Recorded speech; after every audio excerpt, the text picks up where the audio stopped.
अस्सलाम वालेकुम students, I am ज़ैन तबस्सुम और आप लोग देख रहे हैं ज़ैन अकेडमी चैनल। तो आज की इस वीडियो में हम बात करेंगे क्लासिफिकेशन के ऊपर लिपिड्स की। तो लिपिड्स जो है इसको हम दो बड़े ग्रुप में क्लासिफाई करते हैं, दो बड़े ग्रुप में हम डिवाइड करते हैं। एक को हम सिंपल लिपिड कहते हैं, एक को हम कम्प्लेक्स लिपिड्स कहते हैं। तो सबसे पहले हम जो सिंपल लिपिड्स है उसके ऊपर बात स्टार्ट करते हैं। तो सिंपल लिपिड जो है ये कौन सा लिपिड है? These lipid are also known as triglyceride.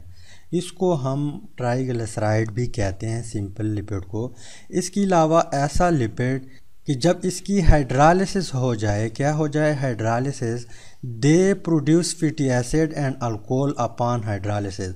ऐसा लिपिड जब उसकी हाइड्रोलिसिस हो जाए उसके बाद आपको क्या दे? फैटी एसिड दे एंड अल्कोहल दे। ऐसे लिपिड्स को हम क्या कहते हैं? सिंपल लिपिड कहते हैं। अब हाइड्रोलिसिस, यहाँ पे आप लोग कंफ्यूज होंगे, हाइड्रोलिसिस जो है ये किस चीज़ को कहते हैं? तो हाइड्रोलिसिस एक ऐसा रिएक्शन होता है कि इसमें एक कंपाउंड की ब्रेक डाउन हो जाती है लेकिन वहाँ पे वाटर इन्वॉल्व होता है। यहाँ पे मैं एक जर्नल एग्जांपल देता हूँ। मान लो ये क्या है? एक कंपाउंड है ए और यहाँ पे ये बी के साथ बॉन्डेड है। अब बीच में जो बॉन्ड है इसकी अगर ब्रेक डाउन हो जाए और यहाँ पे वाटर की वजह से हो जाए या वाटर यहाँ पे इन्वॉल्व हो, मतलब वाटर की वजह से ये बॉन्ड ब्रेकअप हो जाए, ऐसी रिएक्शन को हम हाइड्रोलिसिस कहते हैं। तो यहाँ पे जब सिंपल लिपिड जो है इसकी हाइड्रोलिसिस हो जाती है, वाटर यहाँ पे बॉन्ड को ब्रेकअप करता है तो वो आपको फैटी एसिड और अल्कोहल देता है। किस तरह? यहाँ पे मैं लिपिड, सिंपल लिपिड्स का जनरल फार्मूला लिखता हूँ। तो यहाँ पे ये जनरल फार्मूला ऑफ लिपिड है, कोई भी लिपिड है, लेकिन हम क्या करते हैं यहाँ पे इसकी हाइड्रोलिसिस करते हैं और देखते हैं कि क्या ये हमें फैटी एसिड और अल्कोहल देता है। अगर इसने फैटी एसिड और अल्कोहल दे दिया फिर ये क्या होगा? सिंपल लिपिड होगा। अब हाइड्रोलिसिस कैसे होगी? यहाँ पे हम क्या करेंगे? वाटर मॉलिक्यूल, 3 मॉलिक्यूल जो है H2O के, वो यहाँ पे ऐड करेंगे, 3 मॉलिक्यूल ऑफ H2O। ठीक, तो ये H2O क्या करता है? यहाँ पे जो बॉन्ड है यहाँ पर भी, यहाँ पर भी, यहाँ पर भी, ये ब्रेकअप करता है।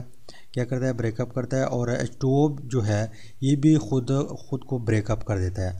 मतलब यहाँ पे एक आपको क्या मिलेगा? हाइड्रोजन मिलेगा और दूसरा आपको मिलेगा OH। मतलब इसकी बीच जो बॉन्ड था वो ब्रेकअप हुआ, यहाँ पे हाइड्रोजन मिला आपको और यहाँ पे हाइड्रॉक्सिल ग्रुप मिला। इसके ऊपर पॉजिटिव है, इसके ऊपर नेगेटिव है। यहाँ पे बॉन्ड इस तरह ब्रेकअप होगा कि इसके ऊपर नेगेटिव चार्ज होगा, इसके ऊपर नेगेटिव चार्ज होगा, इसके ऊपर नेगेटिव चार्ज होगा। तो यहाँ पे ये प्लस वाला जो है ये इस ऑक्सीजन के पास आके इसके साथ बॉन्ड बनाएगा। यहाँ पे बॉन्ड ब्रेकअप हुआ तो एक इस तरह चीज़ आपके पास आएगा कि यहाँ पे OH होगा, यहाँ पे ये वाला कार्बन है और यहाँ पे R1 है। तो ये क्या है आपके पास? ये है फैटी एसिड। एक फैटी एसिड इसने हमें दे दिया, R1 वाला है। ठीक, यहाँ पे जो OH है इसके ऊपर नेगेटिव चार्ज है, यहाँ पे पॉजिटिव चार्ज आ चुका है। तो ये क्या करेगा? यहाँ पे एक CH2 जो है इसके साथ OH लग जाएगा। ठीक, यहाँ पे CH है, फिर यहाँ पर ये बॉन्ड भी ब्रेकअप होगा। यहाँ पे 3 वाटर मॉलिक्यूल है, कितने हैं? 3।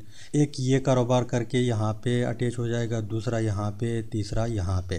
तो फाइनली आपके पास कितने प्रोडक्ट आ जाएंगे? 3 आपके पास फैटी एसिड आएंगे, R1 वाला, R2 वाला और R3 वाला। मैं उसको नहीं लिखता लेकिन वो भी इस तरह होंगे, सेम टू सेम। इसके अलावा आपके पास ग्लिसराइड भी बनेगा, यहाँ पे इसके साथ भी OH अटैच हो जाएगा और यहाँ पे CH2 है, यहाँ पर भी OH अटैच हो जाएगा। तो ये बना आपके पास अल्कोहल। ये क्या बना? अल्कोहल बना, जिसको हम ग्लिसराइड कहते हैं। इसके अलावा एक फैटी एसिड इस तरह दूसरा बनेगा, तीसरा बनेगा। तो इस लिपिड ने जब हम इसकी हाइड्रोलिसिस करवा ली तो इसने हमें क्या दिया? फैटी एसिड भी दे दिया, यहाँ पे फैटी एसिड भी दे दिया और अल्कोहल भी दे दिया। तो इट मीन्स कि ये क्या है? सिंपल लिपिड है। क्या है? सिंपल लिपिड है। अब हम आते हैं कंपाउंड लिपिड की तरफ, सॉरी कम्प्लेक्स लिपिड्स की तरफ। कम्प्लेक्स लिपिड जो है ये इस तरह है कि those lipid which produce fatty acid, alcohol and some other substance upon hydrolysis. क्या मतलब है? मतलब ये है कि ऐसा लिपिड जब आप उसकी हाइड्रोलिसिस कर लेते हैं उसके बाद आपको वो फैटी एसिड भी दे दे, इसके अलावा अल्कोहल भी दे दे और इसके अलावा सम अदर सब्सटेंस दे दे।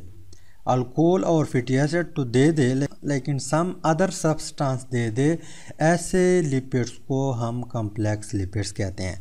सिंपल लिपिड ने हमें सिर्फ फैटी एसिड और अल्कोहल दे दिया, लेकिन कॉम्प्लेक्स लिपिड जो होगा वो आपको अल्कोहल और लिपिड्स फैटी एसिड के साथ साथ आपको सम अदर सब्सटेंस भी मिलेगा जब आप उसकी हाइड्रोलिसिस कर लेते हैं। तो इसके एग्जाम्पल यहाँ पे फास्फोलिपिड हैं, ग्लाइकोलिपिड हैं एंड सल्फोलिपिड है। तो हाइड्रोलिसिस के बाद ये क्यों अदर सब्सटेंस देते हैं? यहाँ पे जो आर लगा होता है, आर, इसमें कोई और एटम अटैच होते हैं, जिस तरह सल्फ़र अगर अटैच हुआ या फास्फोरस अटैच होता है आर पे, यहाँ पर या यहाँ पे अटैच होगा या यहाँ पे अटैच होगा। मतलब फैटी एसिड जब हम डिस्कस कर रहे थे तो ये आर हमने खींच लिया था यहाँ पे कि फैटी एसिड का यहाँ पे एक लॉन्ग टेल बनता है, एक लॉन्ग चेन बनता है। तो उस चेन में और सब्सटेंस होते हैं और एलिमेंट्स होते हैं। उस एलिमेंट की बिना पे जब आप इसको हाइड्रोलिसिस आप इसकी करवाते हैं तो अल्कोहल भी देगा इस तरह। इसके अलावा यहाँ पे आपको फैटी एसिड भी मिलेगा। इसके अलावा इस आर ग्रुप में जो अदर एलिमेंट अटैच है वो आपको अदर सब्सटेंस देते हैं। क्या देते हैं? अदर सब्सटेंस देते हैं, सम अदर सब्सटेंस देते हैं। इसी वजह से इसको हम कॉम्प्लेक्स लिपिड कहते हैं। अब ये इतना कॉम्प्लेक्स है, यहाँ पे मैं इसका स्ट्रक्चर नहीं ड्रा कर सकता क्योंकि ये कॉम्प्लेक्स है। तो सिंपल ये नोट करें कि ऐसा लिपिड जो फैटी एसिड और अल्कोहल के साथ साथ आपको और भी सब्सटेंस मिले, ऐसे लिपिड्स को हम कॉम्प्लेक्स लिपिड्स कहते हैं। और ऐसा लिपिड जो हमें सिर्फ अल्कोहल और फैटी एसिड दे दे, जिस तरह यहाँ पे है, उसको हम सिंपल लिपिड कहते हैं। यहाँ पे इस सिंपल लिपिड के एग्जांपल फैट्स, ऑयल और वैक्सेस। इसके अलावा यहाँ पे कॉम्प्लेक्स लिपिड्स की फास्फोलिपिड, ग्लाइकोलिपिड या सल्फोलिपिड। अगर आप लोग स्ट्रक्चर देखना चाहते हैं तो ग्लाइको या सल्फो या फास्फोलिपिड आप गूगल में सर्च करें, साथ में स्ट्रक्चर भी ऐड करें तो आपको स्ट्रक्चर मिल जाएगा, इनका भी, इनका भी, इनका भी। तो ये बहुत कॉम्प्लिकेटेड होता है, कॉम्प्लेक्स होता है और यहाँ पे जो आर ग्रुप होता है उसमें अदर एलिमेंट अटैच होते हैं, इस वजह से ये अदर सब्सटेंस देते हैं। तो उम्मीद करता हूँ वीडियो की समझ आई होगी। इंशाल्लाह मिलते हैं नेक्स्ट वीडियो में। Finally thanks for watching.